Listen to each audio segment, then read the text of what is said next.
সরকার থেকে বারবারই বলা হচ্ছে যে যে সংস্কারগুলো আছে সংস্কারগুলো করে সুষ্ঠু একটা নির্বাচন দেওয়া হবে, কিন্তু বিএনপির পক্ষ থেকে অন্যান্য সংস্কারগুলো খুব একটা পাত্তাই দেওয়া হচ্ছে না। তারা বলা হচ্ছে যে একটাই দাবি, নির্বাচনটা যত তাড়াতাড়ি সম্ভব। মানে এই যে নির্বাচন যে খুব তাড়াহুড়া, এটা কি একটু চোখে লাগছে না?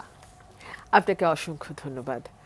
ইতিমধ্যে কিন্তু ৩ মাস পার হয়ে গেছে এবং এই ৩ মাসে নানান রকম অস্থিরতা আমরা লক্ষ্য করেছি। আমরা গার্মেন্টে অস্থিরতা দেখেছি, আমরা পাহাড়ে অস্থিরতা লক্ষ্য করেছি, আমরা আনসারদের মধ্যে অস্থিরতা দেখেছি। আজকে আপনি জানেন পঙ্গু হাসপাতালে যেই আহত ভাইরা আমার আছেন তারা রাস্তায় বিক্ষোভ করেছেন, কারণ ৩ মাস সময় পার হয়েছে, এখনো স্বাস্থ্য উপদেষ্টার সময় হয়নি তাদের সঙ্গে দেখা করবার। তাদের মধ্যে অনেকেই আছেন যারা বলছেন যে তাদের চোখটা বাঁচাতে হলে দেশে তাদের চিকিৎসা সম্ভব নয়, দেশের বাইরে নিতে হবে। সেই ব্যাপারেও কিন্তু আমরা সরকারকে কোনো রকম কোনো উদ্যোগ এখন পর্যন্ত নিতে দেখিনি। আমরা ইতিমধ্যে দেখেছি অশান্ত নানান জনপদ, আমরা লক্ষ্য করেছি আইন শৃঙ্খলা পরিস্থিতি একেবারেই নাজুক অবস্থায়। এবং আজকে যেই বিবৃতি সেনাবাহিনীর দপ্তর থেকে দেওয়া হয়েছে ওটা আমি পড়েছিলাম, ইটস আ লং স্টেটমেন্ট, অনেক দীর্ঘ একটি বিবৃতি, যেখানে অবৈধ অস্ত্রের কথা বলা হয়েছে, কতগুলো উদ্ধার হয়েছে, কতজনকে তারা গ্রেপ্তার করেছেন, এগুলো বলেছেন। কিন্তু একই সঙ্গে তো আমরা আশা করেছিলাম যে এই অবৈধ অস্ত্রগুলো ব্যবহার করে যারা বাংলাদেশের মানুষের উপরে নৃশংস কায়দায় গুলি চালিয়েছে। মাঠের অলরাউন্ডার আমি, আর ঘরের allrounder Tylox. Tylox toilet cleaner, clean মানেই টাইলক্স। হেলিকপ্টার থেকে গুলি চালিয়েছে, যাদের নির্দেশে এই ঘটনাগুলো ঘটেছে, এতগুলো মানুষ প্রাণ হারিয়েছে, ৩০,০০০-এর ওপর আহত হয়েছে, তাদেরকে গ্রেপ্তার করা হবে, বিচারের আওতায় আনা হবে। আমরা কিন্তু তেমন সিগনিফিকেন্ট কাউকে দেখিনি। আইনমন্ত্রীকে করা হয়েছে, সালমান এফ রহমান যিনি মূলত ব্যবসা এবং অর্থনৈতিক কেলেঙ্কারির সঙ্গে যুক্ত, তাকে করা হয়েছে, কিন্তু এখনো আমরা স্বরাষ্ট্রমন্ত্রীকে আইনের আওতায় আনতে দেখিনি। আমরা দেখিনি এই রকম ঘটনাগুলোর সঙ্গে আইন শৃঙ্খলা রক্ষাকারী বাহিনীর যে ঊর্ধ্বতন কর্মকর্তারা আছেন এবং যারা আসলে আইন অনুযায়ী না, হাসিনার কথা অনুযায়ী তাদের প্রশাসনটা চালাতেন, তাদেরকেও কিন্তু বিচারের সম্মুখীন হতে দেখিনি। তাহলে আসলে ৯০ দিন ৩ মাসে আমরা কি পেলাম, এই প্রশ্নটা কি এখন উঠবে না?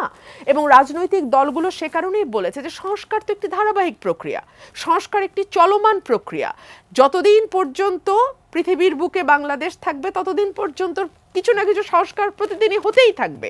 সো এটা কমপ্লিট না করা পর্যন্ত নির্বাচন দেয়া যাবে না, এই কথাটিও কি একটু অযৌক্তিক কথা নয়? বিএনপি তো শুরু থেকেই যৌক্তিক সময় দেওয়ার জন্য প্রস্তুত, এবং বিএনপি সবসময় বলেছে যে নির্বাচনের জন্য যেই সংস্কারগুলো দরকার প্রথমে আপনারা সেই সংস্কারগুলো করুন। সেটাও তো অনেক দীর্ঘ সংস্কার। নির্বাচন কমিশন গঠন করতে হবে, নির্বাচনের জন্য ভোটার তালিকা হালনাগাদ করতে হবে, আপনারা যদি ডিলিমিটেশন করতে চান সেটা করতে হবে। সো এখানেও কিন্তু কাজ কম না, প্রশাসনের রদবদল করতে হবে, আইন শৃঙ্খলা রক্ষাকারী বাহিনীতে যারা আছেন তাদেরকে রদবদল। So huge task.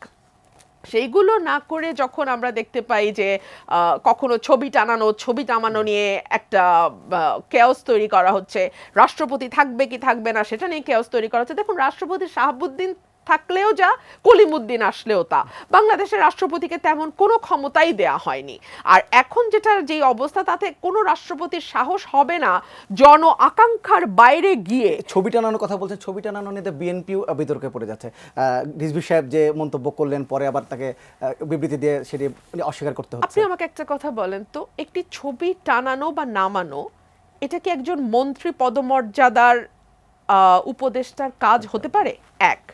দুই হচ্ছে, এই কাজগুলো কি ইচ্ছাকৃতভাবে করা হচ্ছে না, যে মূল ফোকাসটা যাতে অন্যদিকে চলে যায়? আপনি আমাকে বলেন, এখন কি সত্যি আপনার আমার এখানে বসে ছবি নিয়ে আলোচনা করার কথা, নাকি আমাদের আলোচনা করার কথা যে টিসিবি ট্রাকের দীর্ঘ লাইন নিয়ে হাসিনার মানে ঘন্টার পর ঘন্টা সমালোচনা আমরা করেছি, সেই টিসিবি ট্রাকের পেছনে কেন এখনো এত দীর্ঘ সারি?